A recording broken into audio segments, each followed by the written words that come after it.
بسم اللہ الرحمن الرحیم۔ السلام علیکم۔ حافظ سٹوری پوائنٹ کی جانب سے خوش آمدید۔ نرم امرود کا اسکرب۔ آدھے نرم امرود کو دھو کر اس کا چھلکا اور بیج نکالیں۔ اب اس کو کانٹے کی مدد سے کچل لیں۔ اس میں 1 چمچ کٹے ہوئے بادام، 1 چمچ کھیرے کا رس اور 1 چمچ ملک پاؤڈر ملا لیں۔ پھر یہ اسکرب چہرے پر لگائیں۔ 15 منٹ کے بعد کچھ منٹ رگڑ کر اسکرب اتار لیں۔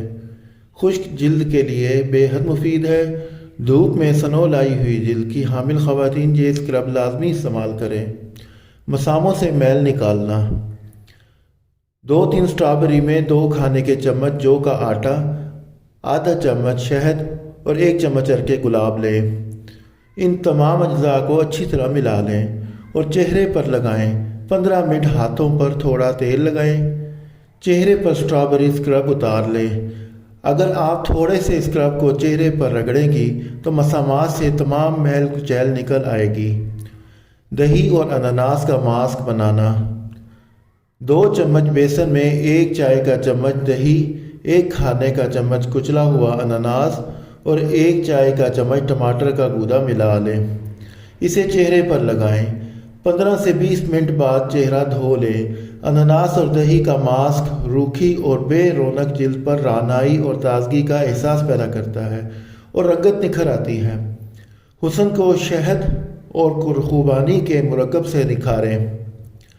شہد کو کریم کی شکل میں استعمال کیا جا سکتا ہے یا پھر خوبانی کے ساتھ یہ مرکب جلد کو صاف کرنے، مساموں کو بند کرنے اور چہرے کے بالوں کو صاف کرنے میں معاون ثابت ہوتا ہے۔